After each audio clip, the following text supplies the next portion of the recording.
particular capacity building program has been devised for a specific reason. Don't think that it's just that we want you people to sit here for say full day and it's just to fulfill the gap. Yes, we have conducted the capacity building program for our female employees. It's not like that. Believe me, I'm sure Tabassum ji must have also been through some type of a capacity building program, maybe in her own legal field. So have I. I have attended, I think, I don't know how many capacity building programs of University Grants Commission. Why we have brought you over here is we want you, like Tabassum ji has already said, how to have your work-life balance, yeah, life-work balance, whatever, to make you more visible, to make you more, efficient, and to make you more satisfied, in your own setup. Now, for example, when I say visible, how we want to make you visible? See, even I am a female, and I know when I joined this university, and I was even the director of home science at that time. Meetings होती थी, मैं कहीं पीछे जाके बैठती थी, क्योंकि setup वैसा था, कल्चर वैसा था. आई एम नॉट सेइंग कि आई वाज नॉट मुझे जो मेल्स थे वो पुश बैक करते थे, ऐसा नहीं था, लेकिन अपने में वो शाइनेस थी. I used to sit at the back. So after attending these capacity building programs, they made us aware. They made us aware that if you are in the system, you have to make yourself visible. Make yourself visible कैसे? For example, if it's a meeting, I have to prepare myself. मुझे agenda पढ़ना है, मुझे हर एक item का लिखना है कि मैं अपना व्यू पॉइंट कैसे बोलूँ. अभी सेक्रेटेरिएट में मीटिंग्स होती हैं, I make it a point, मैं 2 दफ़ा 3 दफ़ा एजेंडा पढ़ूंगी, थोड़े अपने नोटिंग करूंगी, because you have to speak as a female. कोई ये आपको नहीं बोलना चाहिए कि इसमें वो सलाहियत नहीं है. सो कहीं पे आप लोगों के स्किल्स में कहीं पे कोई कमी नहीं है, but we want to make you more skilled, we want to build on your capacity. Otherwise you all are very efficient. कहीं पे you have the component of shyness. That shyness we want to take away from you, and we want you to contribute more, to be more efficient in the system. And this capacity building program has not come out of blue, just like that. Even way back, BBC women who were working as media personals in BBC, very senior women, they were not moving forward. उनको positions नहीं मिल रही थी आगे forward जाने की. क्यों नहीं मिल रही थी? कहीं पे वो खुद बोलते, no this is tough, our family is there, हम ये नहीं लेंगे. Then the British Broadcast Service, they devised a particular capacity building program for their own women employees. It started from there. और जब उनको ये ट्रेनिंग मिली कि what is lacking in them, वो इतना काम करते हैं, अपने मेल काउंटर पार्ट से ज़्यादा काम करें, लेकिन उनको विजिबिलिटी क्यों नहीं मिल रही है? क्योंकि वो रिस्पॉन्सिबिलिटी और रिस्पॉन्सिबिलिटीज़ ने, and after that they really reached to the heights. Similarly, it happened in Australia, it happened in US. So even in the developed countries, all these things have happened. That's why India has adopted this model. आप देखें, for women in every sector, चाहे bank का sector हो, legal sector में भी होगा, education sector में I know बहुत है, women in academic leadership है, women in research है, managing personal and professional life hai, all these things. And definitely we have to play as a role of a mother, as a wife, daughter-in-law, and so on. So it's multiple roles besides your working. And definitely I congratulate the center for taking this initiative, and सब आप contribute कर रहे हैं, system में contribute कर रहे हैं. You are lucky to be in the University of Kashmir. यहाँ कल्चर हमारा इतना अच्छा है, काम करने का कल्चर इतना अच्छा है. इंशाल्लाह बहुत और improve हो रहा है, and we want to strengthen your hands, we want to strengthen your mental capabilities, your everything, your professional capabilities, so that definitely you move forward in your career with satisfaction and do well and contribute to the university in a best way, so that this university further moves forward. Besides, we are also bothered about your personal and professional life as healthy individuals to contribute to this. The topic is work-life balance, isn't it? So work has been kept at uh, at the first level, and then life. But I would like to start with the life, because once we are alive, then only we will be able to work, isn't it? How can we define life? What actually is life? There can be a scientific definition. Scientific definition means uh, it's type of being, the organic form, uh, as compared to the inorganic form. Like in organic form, we do have inorganic things, and organic comes plants and animals. But we are talking about human beings, and that too about the females. So how can we define life over here? Isn't it? It's not only being alive. It encompasses, everything from being alive, then our growth, isn't it? Then our functional activity in which we are involved, and definitely a continual phase of change preceding death. Until we die, we are alive, we do have life, and we can say that in order to show gratitude to our Almighty Allah that we are alive, we have to continually grow, isn't it? We cannot remain stagnant. This is one portion. So, life, let it be over there. Then we go a step higher, a healthy life. So, how do you define a healthy life?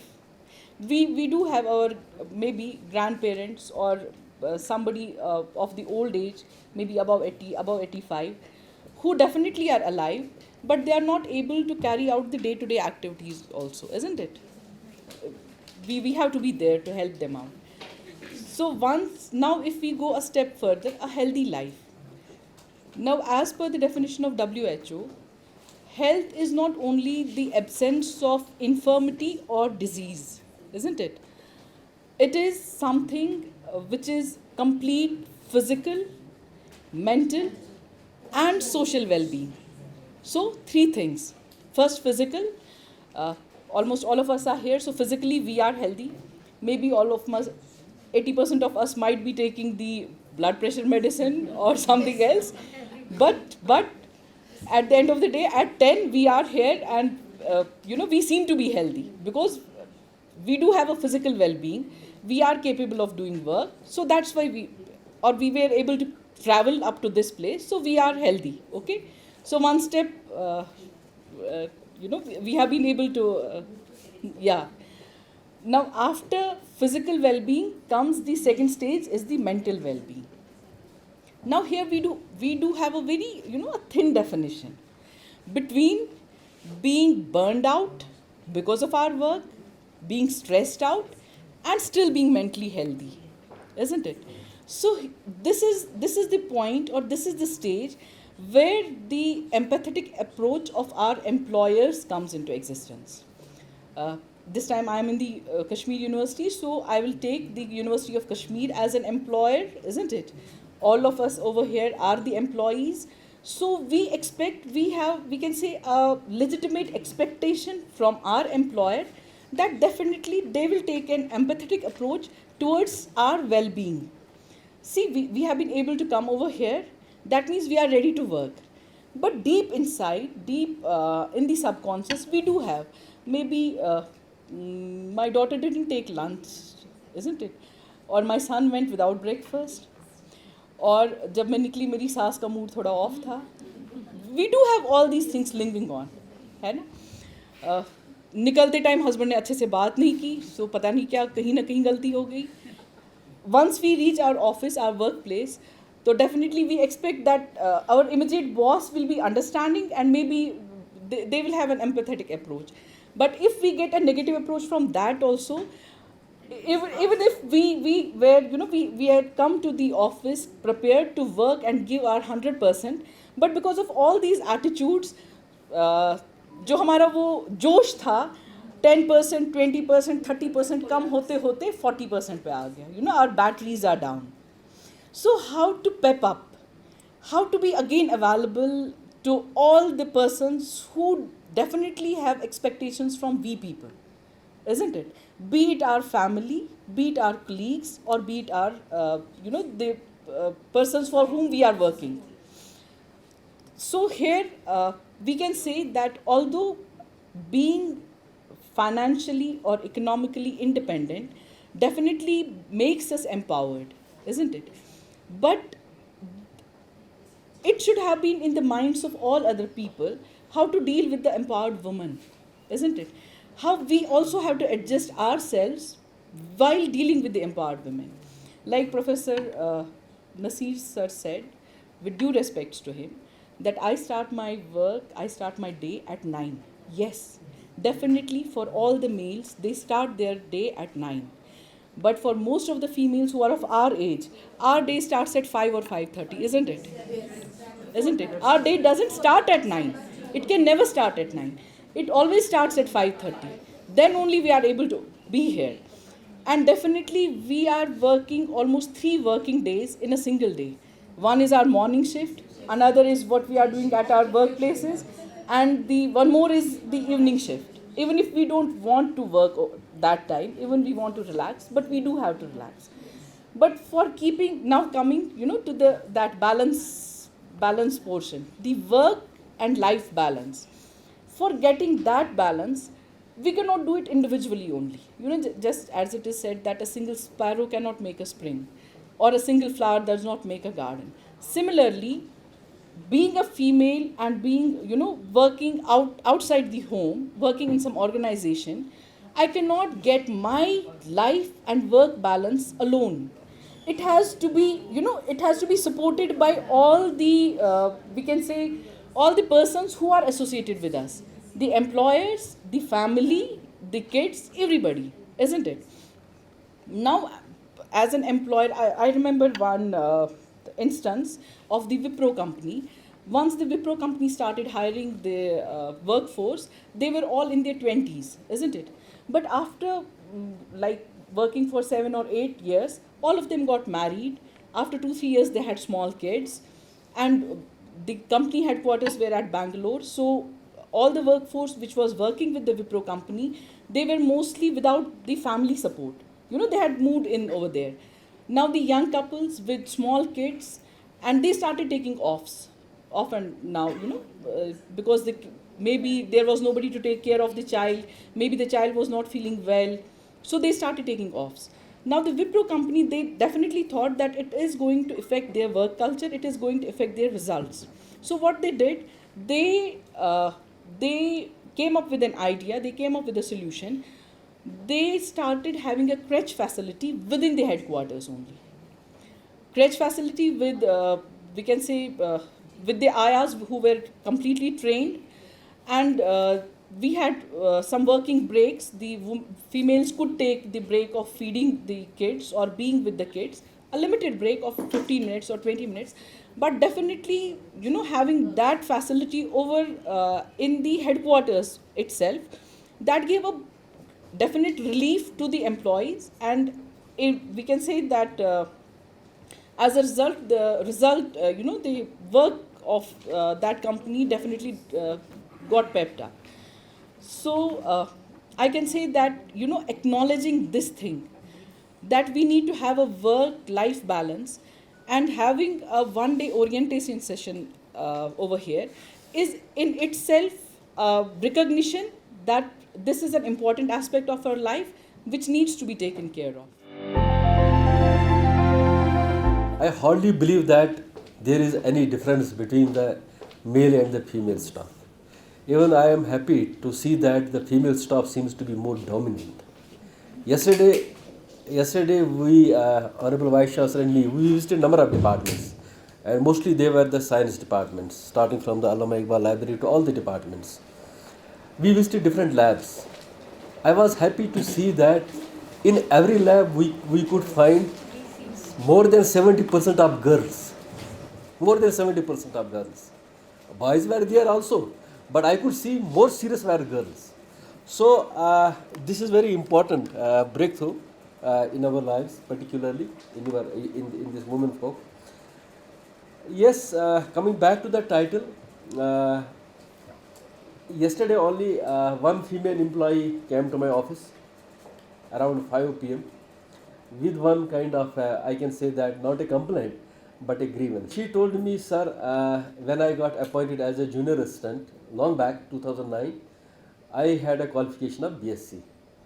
Now, then I got involved with my administrative job, and then I had the family and other things, so I couldn't get time to improve my qualification.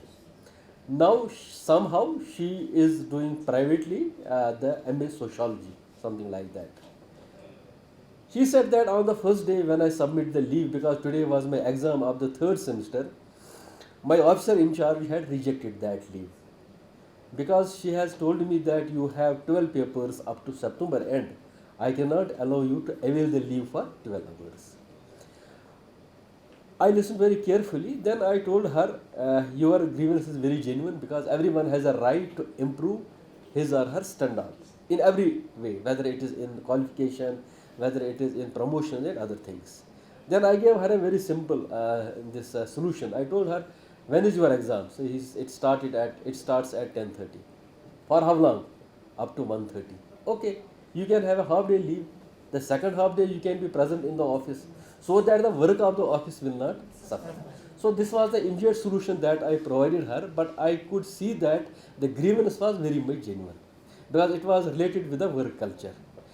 That is okay. There we are all for support. Whatever the grievances are there, we will definitely resolve it, and we are committed to resolve all your grievances. But at the same time, work culture is very important.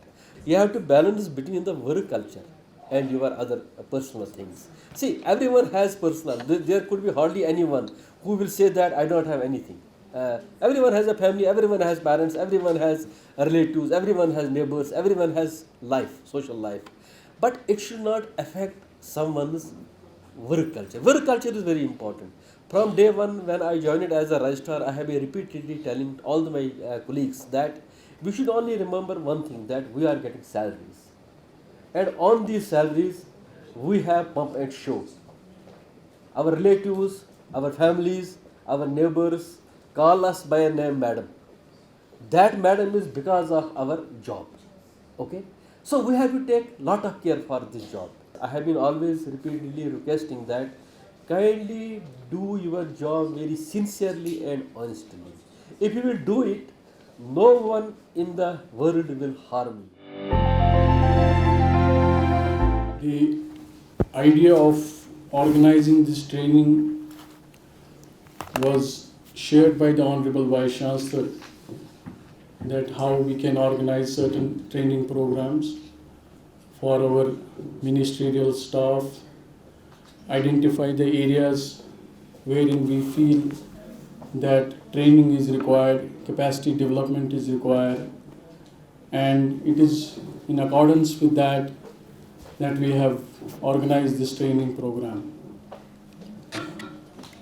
The Center for Capacity Building and Skill Development is a newly established department, center of the University of Kashmir, formerly as the State Resource Center, which was previously supported by the MHRD, but has been exclusively taken by the University of Kashmir in the last year. And for the information of the Honorable Vice Chancellor and the worthy Registrar, we have made several attempts to look for the areas wherein we can impart training and organize certain skill development programs.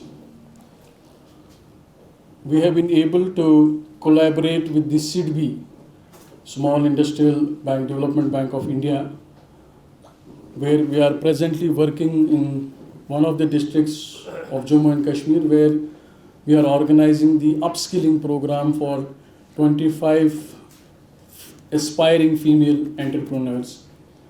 And that training has been completed. And now we are in a phase of launching a startup of these girls who may feel that they have a potential and can carry on with the entrepreneurship. So that is in the final stage, and in the coming days, under the guidance of our Honorable Vice Chancellor, we are going to formally launch that startup group at Bandipora. Additionally, we have also collaborated with the UT administration. We have closely worked with the Directorate of Counseling, Government of Jammu and Kashmir, Employment and Counseling Department. At District Gandarbal, we have trained around 25 girls who have been further linked up with allied departments for their livelihood programs. Last year, we were also able to organize a training program on work ethics for the employees of the university, and so many deliberations took place, and we got a very positive feedback on that such kind of program should be regularly organized by the center. So keeping all things into mind, center is striving very hard to collaborate with more and more national and reputed organizations so that we can contribute in the area of skill development, and we can generate more and more measures for the employment and the livelihood. We are regularly taking the directions from the Honorable Vice Chancellor and the Registrar to identify innovative areas, to identify new areas where we can contribute in the area of livelihood. The present program focusing on the work-life balance, particularly for the female employees. We all know that there is a coexistence. We cannot have only man in the society. World would have not run, or world would have not been evolved. But it is the equal contribution of whether of the males or the females in any organization or in any society. For that matter, if we see any government policy, any government program, from small ICDS program to a larger major chunk of program, whether it is our ASHA, ANM, AWD, or in the higher posts in the administration. We have a senior judge today with us. We have other administrators from the UTV whom we have invited. They have immense contribution. But I think when society also gets evolved, complexity takes place, we have different roles and responsibilities. Particularly the changing scenario of having more and more women in the employment sector, or for that matter, self-generated employment. In such a scenario, there is some challenge we may face, having our personal responsibilities, family responsibilities, and having the professional responsibilities in the office, responsibilities within the family. And in such a scenario, how we can balance it? Because idea is to improve the work efficiency. Our domestic challenges should not affect our professional responsibility, our official responsibility, and it should not affect the output. We have no doubt the challenges. The changes, as I said, again taking place from joint to nuclear, imposing so many challenges to the workforce employees, particularly to the females, as well men as well.